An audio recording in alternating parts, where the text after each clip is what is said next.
کا مسجد نبوی شریف میں آپ نے دیکھا دو لوگ اونچی آواز میں بات کر رہے ہیں تو حضرت عمر نے فرمایا انہیں بلا کے لاؤ. بلا کے لایا, فرمایا تمہیں پتہ نہیں یہ حضور کی مسجد ہے؟ لا ترفعوا اصواتکم فوق صوت النبی, اے پائے نظر ہوش میں آ, یہ کوہ نبی ہے, آنکھوں سے بھی چلنا یہاں بے ادبی ہے. پتہ نہیں وہاں سارے نعرے غلط ہیں, کسی کے مرد آباد کا نعرہ ہو تو وہ بھی غلط, اور کسی کے زندہ باد کا نعرہ ہو تو وہ بھی غلط. وہاں ایک کی نعرہ صرف اچھا لگتا ہے, وہ کیا ہے؟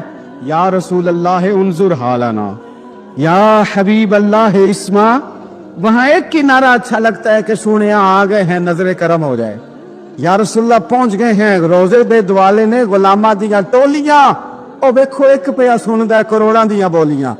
وہاں یہی نعرہ اچھا لگتا ہے, لب واہ ہے, آنکھیں بند ہے, پھیلی ہے جھولیاں, کتنی مزے کی بھیک تیرے پاک در کی ہے. اور قربان جاؤں اپنے امام پر, اس قلم پہ باری جس سے وہ لکھا کرتے تھے. کہنے لگے کعبے کا نام تک نہ لیا, طیبہ ہی کہا. پوچھا جو تھا کسی نے کہ عظیمت کدھر کی ہے, ان کے طفیل حج بھی خدا نے کرا دیے, ورنہ اصل مراد حاضری تو اس پاک در کی ہے. حضرت فاروق اعظم رضی اللہ تعالیٰ انہوں نے نا ان دو لوگوں کو بلایا اور بلا کر کے فرمانے لگے کہاں کے رہنے والے ہو, کہاں سے آئے ہو؟ نے کہا جی ہم طائف کے رہنے والے ہیں. فرمایا تمہیں پتہ نہیں یہ نبی پاک کا روزہ ہے, حضور کی مسجد ہے, یہاں آواز اونچی نہیں کرتے, تمہیں خبر نہیں؟ اور پھر حضرت عمر فرمانے لگے اگر تم مدینے کے رہنے والے ہوتے تو میں تمہیں کوڑے مارتا, میں تمہیں سزا دیتا. تمہیں پتہ نہیں کہ کس طرح کا مزاج اور ماحول ہونا چاہیے. تو حضرت فاروق اعظم رضی اللہ تعالیٰ عنہ کی جو خدمات ہیں, آپ تو بازاروں میں جب جاتے تھے نا تو فرماتے تھے ہمارے بازار میں صرف وہ بندہ آ کے کام کرے جو دین کا علم جانتا ہے, جسے تجارت کے اصول پتہ ہیں, وہ آئے. عمر فاروق گزر رہے تھے تو کسی باغ کے کونے میں کھڑے ہو کے کچھ بچے چھوٹے چھوٹے بچے وہ کھجوریں اکٹھی کر رہے تھے. تو حضرت عمر نے کہا کس کے باغ میں لگے ہوئے ہو؟ سب بچے دوڑ گئے. تو حضرت سنان بن سلمہ فرماتے میں ابھی چھوٹا تھا, میں کھڑا ہو گیا تو میں نے کہا حضور ہم نے توڑ کے نہیں کھجوریں کھائیں, گری ہوئی کھائی ہیں, اور آپ کو پتہ ہے جو رستے میں گر جائیں وہ اٹھانی ناجائز نہیں ہوتی. تو حضور یہ گری ہوئی کھجوریں کھائی ہیں. تو کہتے ہیں حضرت عمر فاروق بچے کی بات سن کے کہنے لگے رب تیرا بھلا کرے, تو نے صحیح بات کی طرف میری توجہ کرا دی ہے, اللہ تیرا بھلا کرے. اور پھر حضرت عمر رضی اللہ تعالیٰ عنہ اس چھوٹے سے بچے کے پاس کھڑے ہو گئے. کون؟ کس کے پاس؟ نہیں خواب تو نہیں دیکھ رہے میں اور آپ, حکمران وقت 22 لاکھ مربع میل کا حکمران بچے کے پاس کھڑے ہو گئے, چھوٹے بچے کے پاس. اب وہ بچے نے بات سنا دی حضرت سنان بن سلمہ نے, تو جناب عمر فاروق سے بچے نے فٹافٹ ایک اور فرمائش بھی کر دی. کہنے لگا حضور میں نے کھجوریں زیادہ جمع کر لی ہیں, وہ میرے دوست سارے بھاگ گئے ہیں آپ کو دیکھ کے, اب میں جب جاؤں گا نا تو کھجوریں میرے حصے کی ہیں, ہوں میں غریب بچہ, ماڑے گھر سے تعلق ہے, وہ میری کھجوریں چھین لیں گے. حضرت عمر کے ساتھ سپاہی بھی تھے, سارا کچھ بھی تھا. حضرت عمر نے بچے کا بازو پکڑا, فرمایا چل میں تجھے تیرے گھر چھوڑ کے آتا ہوں.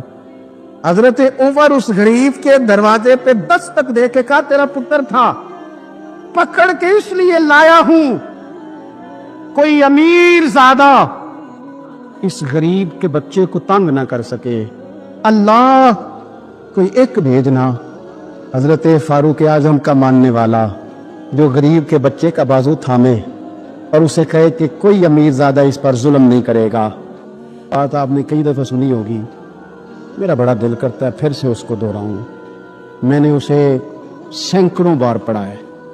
جب طبیعت پوری بے چین ہوتی ہے اور اپنی ذمہ داریوں کا احساس کرنے کو دل کرتا ہے نا, تو پھر خیال آتا ہے کہ ہم بھی پڑھیں ذرا ان چیزوں کو. بار بار پڑھتا ہوں تاکہ احساس ذمہ داری پیدا ہو. آپ کے غلام اسلم فرماتے ہیں رات کو میں اور جناب عمر نکلے تھے تو ایک مکان میں ہم نے دیکھا کہ ایک عورت نے نا, اس کے بچے بار بار شور کر رہے ہیں اور وہ کچھ پکا رہی ہے, آواز آ رہی ہے. تو حضرت عمر نے دروازے پہ دستک دی, کون ہے دروازے؟ کہا میں ایک غلام ہوں.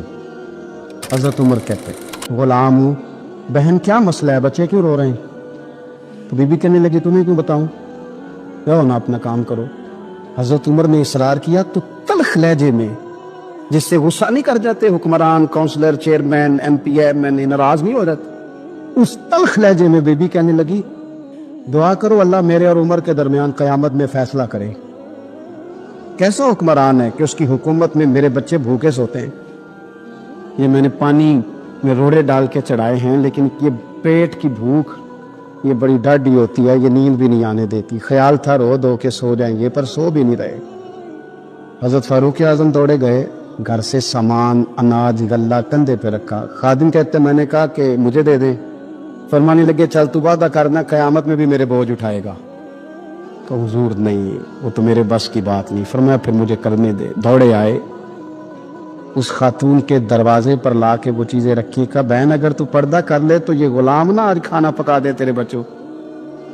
फिर वो घी चढ़ा के चीनी डाल के कुछ सामान पकता था, वो खाना पकाया। गुलाम कहते हैं जब फूंके मारते थे तो दाढ़ी से धुआं निकलता था, आग जलाते थे धुआं निकलता। फिर खाना पकाया, फिर उन बच्चों को खिलाया। फिर हजरत उमर फारूक रज़ी अल्लाह ताला अन्हु थोड़े पीछे बैठ गए तो बच्चों के साथ इस तरह की बातें करने लगे कि वो हंस पड़े। जनाब असलम कहते बच्चे उस बेवा के हंसते थे, बच्चे हंसते थे और उमर रोते थे। जब वो हंसते थे तो फारूक रोते थे। फिर वो बच्चे आहिस्ता आहिस्ता लेटने लगे और जब वो सोने की तरफ बढ़ने लगे तो हजरत उमर कहने लगे बहन मैं जाऊं? कहने लगी रब तेरा भला करे, मेरा कलेजा फट जाता अगर मेरे बच्चों को आज शाम भी रोटी ना मिलती। तो सैयदना फारूक आज़म रज़ी अल्लाह ताला अन्हु कहने लगे फिर तू मेरे लिए दुआ करेगी?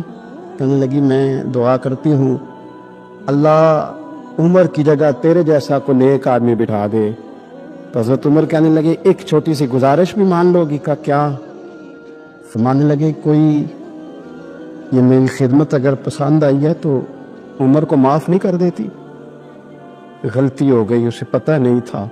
अपने मुंह से कहने लगे सियाना भी नहीं, बाशऊर भी नहीं, उसे चाहिए था खिलाफत की जिम्मेदारियां ना लेता। लेकिन हजरत सिद्दीक ने कहा तो वो मान गया, लेकिन बहन मैं उसे जानता हूँ, बुज़दिल बड़ा है, कमज़ोर बड़ा है, ज़ईफ़ बड़ा है। अगर तू क़यामत में उसकी शिकायत लगाएगी तो बड़ा कमज़ोर पड़ जाएगा और उसके लिए मुश्किल हो जाएगा। तो कहने लगी अच्छा अगर तू इतनी सिफारिश करता है तो जा, मैंने उमर को माफ़ किया। हज़रत फारूक आज़म ने चेहरे से कपड़ा हटाया तो बीबी कहने लगी ओहो आप उमर है? आप फरमाने लगे मैं जो भी हूँ तू वादा कर चुकी है कि तूने उमर को माफ़ किया। फिर बाहर निकले और अपने खादिम जनाब असलम से कहने लगे 2 बंदे और बुला और उन्हें गवाह बना कि मैंने इस गरीब के रोते बच्चे हंसाए हैं। तू जाके उनको बता मैंने वो हंसाए, इसके भूखे बच्चों को मैंने रोटी खिलाई है। और तू गवाह हो जा कि इस बीबी ने खुद कहा है बगैर जबर के, मेरी गुजारिश पे कहा है कि मैंने उमर को माफ क्यों ना हम पा रहे। मेरे नबी पाक अलैहिस्सलाम ने फरमाया फरिश्ते 950 साल मेरे उमर की शान बयान करें तो खत्म नहीं हो सकती। इतना बड़ा शख्स उमर फारूक, इतना बड़ा आदमी। एक दिन ऐलान किया उमर फारूक ने, लोगों मस्जिद में आओ बात करनी है। अमीरुल मोमिनीन का पैगाम है सारे मस्जिद में आ जाए। खचाखच मस्जिद नबी स्याबा से भर गई और ऐसा जब ऐलान होता था तो स्याबा दौड़ के आते थे, शायद को जान गए, शायद किसी ने हमला कर दिया है, शायद कोई नई बात है। दौड़े आए लोग, मस्जिद नबी खचाखच भर गई। सैयदना फारूक आज़म रज़ी अल्लाह ताला अन्हु मिंबर पे बैठे। हजरत अब्दुर रहमान इब्न औफ रज़ी अल्लाह ताला अन्हु फरमाते हैं कि स्याबा तजस्सुस के देख रहे हैं कि पता नहीं किसी तरफ से पैगाम नहीं आ गया, कोई काफिर हमला नहीं करने लगा, अल्लाह जाने क्या हुआ है, बड़ी परेशानी है। उमर बैठे, अल्लाह की हम्द की, नबी पाक सल्लल्लाहु अलैहि वसल्लम पर दरूद पड़ा और फिर उमर फारूक बोले, फरमाने लगे मैं जब मक्के में रहता था ना तो कभी घर में कहत आ जाता था, कभी कहत आता था घर में, बकरियों के दूध खुश्क हो जाते थे, गंदम नहीं मिलती थी, पानी नहीं होता था। तो फरमाया मेरी अम्मा मुझे खाला के घर भेज देती थी। कबीला बनु मखजूम, उस कबीले में मेरी खाला की शादी हुई थी तो वो मालदार लोग थे, उनके पास ज्यादा बकरियां, ज्यादा ऊंट, ज्यादा गाय, ज्यादा खेत थे। हजरत उमर फारूक फरमाने लगे मैं उनके घर जाता तो मेरे खालू समझ जाते कि उमर को इसलिए भेजा गया है कि कहत आ गया है। फरमाते हैं वो मुझे सवेरे बकरियां चराने ले जाते, शाम तक मैं उनकी बकरियां चराता। अमीरुल मोमिनीन उमर, एक तरफ मसला यह है कि कैसर किसरा की दीवारें हिल रही हैं उमर के नारों से, और इधर उमर मिंबर पे बैठ के खुतबे दे रहे। फरमाते मैं बकरियां चराता, शाम तक खाला के घर जाके मजदूरी करता, और फरमाते हैं शाम होती तो एक मुट्ठी किशमिश मुझे देते वो। आप फरमाते हैं मैं बड़े कद वाला का, एक मुट्ठी किशमिश मिलती है, कभी एक मुट्ठी खजूरें, मैं शाम को खा के सो जाता। कई कई महीने यूं ही गुजरते तो मेरी अम्मा का पैगाम आता कि इलाज सही हो गया, मेरे बेटे को भेज दो। ये बात कही, हजरत उमर रोने लगे और फिर कहने लगे अब वो वक्त आया है कि लोग मुझे अमीरुल मोमिनीन उमर कह के पुकारते हैं। बस ये दो बातें की। उमर ने कहा चलो जोहर का वक्त हो गया, अजान पढ़ो, उठो नमाज पढ़े, उठो। अजान हुई, इकामत हुई, जनाब उमर ने नमाज पढ़ाई, लोग चले गए तो सैयदना अब्दुर्रहमान इब्ने औफ दयराना था जनाब उमर से, बाजू पकड़ के कहने लगे उमर सियारा बंदा यार तू, ये दो बातें सुनाने के लिए इतना मजमा इकट्ठा किया था, ये दो बातें कहने के लिए कि मैं खाला के घर जाके मजदूरी करता था तो एक मुट्ठी किशमिश मिलती थी, एक मुट्ठी खजूरें, ये कहने के लिए कि मैं बकरियां चराया करता था।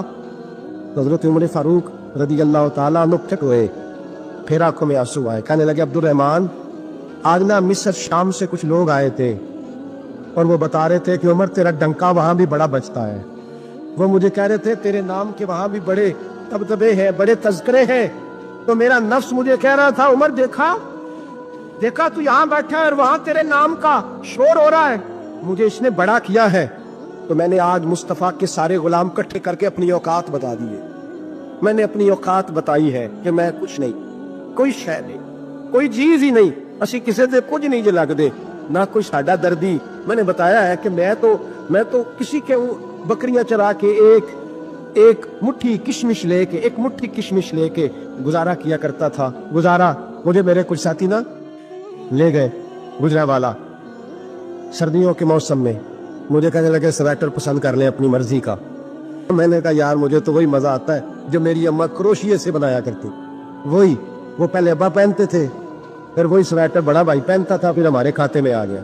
और फिर उसकी तारीफें होती थी गुर्बत छुपाने के लिए, उसकी तारीफें होती थी बड़ी बड़ी मेहनत से बनाया जी, क्या बात है, बड़ा गर्म है, तो अब छोटे भाई को दे दिया जाए। हमने कहा वही जमाना देखा है, वही रंग देखा हुआ है और उस पर फख्र है। अब तो लोग जब कुछ हो जाता है ना, दो चार लोग जानने लगते हैं तो लोग फटाफट दावा कर देते हैं खानदानी रईस आज़म हो, बड़ी बात है। ऐसी कोई बात नहीं, जिसको अपना आप याद रहता है उसे खुदा भी याद रहता है, जिसे अपना आप याद रहता है उसे रसूलुल्लाह भी याद रहते हैं, जिसे अपना आप याद रहता है उसकी नजर में दूसरे लोग भी कुछ होते हैं, मैं उम्रे के लिए हज के लिए जाता रहता हूँ, रब मुझे अपने फजल से बुला लेता है। तो मैं एयरपोर्ट से नीचे उतरा तो एक साहब मेरे जानने वाले थे, दौड़ के आए और मुझे कहने लगे क्या बात है, सुना है इस दफा आप सऊदी एयरलाइन से आए, सीधा मदीना शरीफ आए।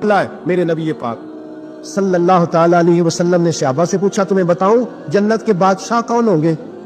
जन्नत के आम लोग नहीं, जन्नत के बोलिए ना जरा, जन्नत के अल्लाह बादशाह, जन्नत में तो जाना बड़ी बात है, हुजूर जन्नत का भी बादशाह इब्ने माजा में लफ्ज है, तुम्हें पता है जन्नत के बादशाह कौन होंगे? तो मेरे मुस्तफा करीम सल्लल्लाहु ताला अलैहि वसल्लम के गुलामों ने कहा हुजूर हमें नहीं पता। तो हुजूर ने फरमाया जन्नत के बादशाह वो लोग होंगे जिन्हें दुनिया में कोई भी नहीं जानता था, जिनके कपड़े सादे होते थे, जो गरीब लोग होते, जो सिफारिश करते थे तो उनकी कबूल कोई नहीं करता था, जो किसी के साथ जाते थे तो उनको मानता कोई नहीं, वो जन्नत के बादशाह होंगे, बादशाह। और फरमाया क़यामत के दिन जब लोग उन्हें देखेंगे तो उन पर फख्र करेंगे, रश्क करेंगे, कहेंगे क्या बात है तुम्हारी, यहाँ तो शौक ही बड़ा है। गरीबों ने भी पोस्टर बनाए हुए हैं, डाकुओं लुटेरों चोरों की तस्वीरों के साथ लगवाए हुए, अपने आप को बड़ा करने के लिए। आज ही इख्तियार करें, आज ही इख्तियार करें, अपने आप को मिटाने की कोशिश करें। रब करीम के बंदे आगे बढ़ बढ़ के अपना आप दिखाते नहीं, बड़ा शौक है, पहले फोटो खिंचा लो, बाकी बातें बाद में होगी, पहले वीडियो बना लो, बाकी कुछ और बाद में होगा। पहले अब तो परसों तरसों मुझे एक मौलाना कहने लगे कि आपसे मैंने, वो यहाँ जुमा पढ़ने आते हैं कभी कभी, मेरे दोस्त है, कहते हैं आपसे मैंने सुना था अगर कोई नबी पाक का फरमान है, अगर कोई नजराना दे तो उसको ले लो, अगर कोई तोहफा दे तो उसको, हुजूर ने फरमाया ले लो, अगर तुम्हें को देता है अपनी मर्जी से, मांगना मना है, को दे दे तो ले लो, वरना एक वक्त आएगा तुम मांगोगे तुम्हें मिलेगा नहीं, जब को दे दे तो ले लो। कहने लगे आपने कहा था को दे दे, तो उस वक्त से मैं कुछ छूट देता है मुझे मेरी मस्जिद का नमाजी तो मैं ले लेता हूँ, कोई मुझे कोई और शय देता है तो मैं आपसे सुन के, तो अगर मेरी मस्जिद का नमाजी सूट पकड़ाते साथ फोटो भी खींचे तो फिर मेरे लिए क्या हुक्म है? वो खुशबू की डब्बी देते हुए साथ फोटो भी खींचे, फिर मेरे लिए क्या हुक्म? कहने लगे रमजान में ये हाल हुआ है कि लोग कपड़े दे रहे थे और फोटो खींच रहे थे, क्या चक्कर है, कहां चले गया? गरीब आदमी की इज्जत नफ्स को कुचल डाला पकड़ के। ایک جوڑا سال کے بعد امام کو دیا, اس کی بھی تصویر کھینچ کے فیس بک پہ دے ڈالی. یہ ہماری آج. ایک صحابی تھے حضرت جناب سیدنا خفاف بن ایمان غفاری رضی اللہ تعالی. انہوں نے بڑا کردار ادا کیا تھا میدان احد میں, انہوں نے اور ان کے صاحبزادے نے. تو ان کی بیٹی ایک دن حضرت عمر کے پاس آئی. اب وہ بیٹی بیاہ کے جا چکی تھی, اس کی شادی ہو گئی تھی. حضرت خفاف بن ایمان رضی اللہ تعالیٰ عنہ کی صاحبزادی اپنے سسرال چلی گئی تھی, وہاں اس کا خامد انتقال کر گیا. وہ خاتون واپس آ گئی, وہ حضرت عمر سے ملی, بیوہ عورت.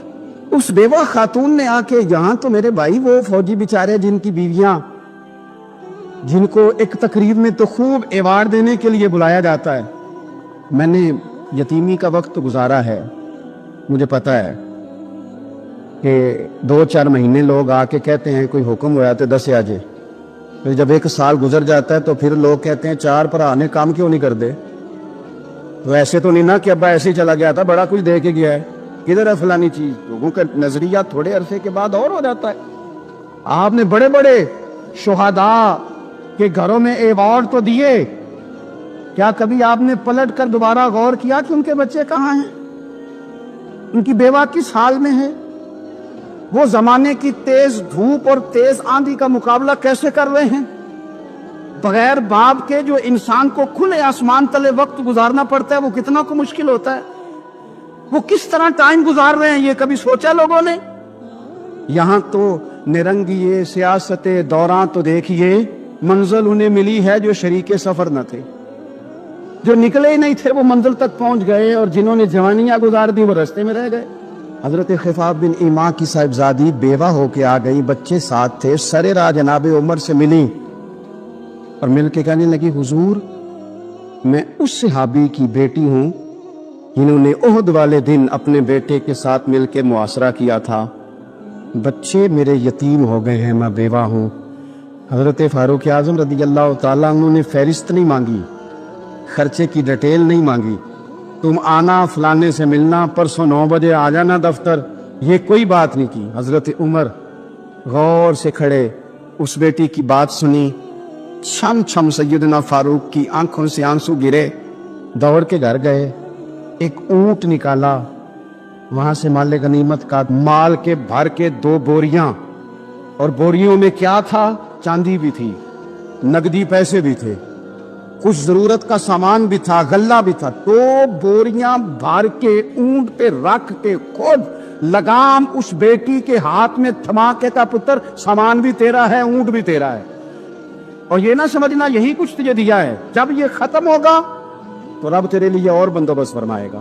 کیا مانا کہ ڈیوٹیاں لگا دی گئی ہیں, ہمیں پتہ ہے یہ سامان کب تک ختم ہو جائے گا, پیسے کب تک ختم ہو جائیں گے, تیرے لیے میں نے نئے حکم بھی جاری کر دیے ہیں. حضرت عمر وظیفہ لگانے لگے تو حضور کے گھر میں خدمت کرنے والے حضرت اسامہ بن زید کا وظیفہ ڈبل لگایا, اور اپنے بیٹے عبداللہ ابن عمر کا وظیفہ سنگل لگایا. تو حضرت اسامہ بن زید کہنے لگے, ابا جی میں نے تو ہجرت بھی کی, جہاد بھی کیا, اسامہ تو ان دنوں بچے تھے. تو حضرت سیدنا عمر فاروق جواب میں کہنے لگے, پتر اسامہ کے والد زید نے بھی حضور کے گھر میں نوکری کی, اسامہ بھی نوکری کر رہا ہے. حضرت عمر کی شان کیا ہے زمانہ جانتا ہے. اور پھر بھی حضرت عمر فرمانے لگے, تو نے اپنے باپ کے ساتھ ہجرت کی, فرمایا ان کی خدمت زیادہ ہے حضور کے گھر میں, لہذا ان کا وظیفہ بھی زیادہ لگایا جائے گا. چادریں آئی تھی مال غنیمت میں, ڈھیر ساری چادریں, ڈھیر ساری. حضرت عمر نے صحابہ کرام علیہم رضوان کی ازواج پر, صحابیات پر وہ چادریں تقسیم کر دی. ایک چادر بڑی خوبصورت نکلی اندر سے, تو سب کہنے لگے, حضور یہ نا خاتون اول کے لیے سوٹ کرے گی, آپ کی اہلیہ کے لیے سوٹ کرے گی, کبھی آپ گھر لے جائیں نا, یہ سب سے بہتر ہے. تو یہ حضرت عمر کی بالغ نظری ہے, وہ کیا بندہ ہوا جس کی ہر جگہ نظر ہی نہ ہو. حضرت سیدنا عمر فاروق رضی اللہ تعالیٰ عنہ کہا, جناب یہ چادر بڑی حسین ہے, آپ کے گھر والوں پہ جچے گی. تو حضرت عمر فرمانے لگے, نہیں, ایک صحابیہ ہیں حضرت ام سلیت رضی اللہ تعالیٰ عنہ, انہیں بلاؤ, یہ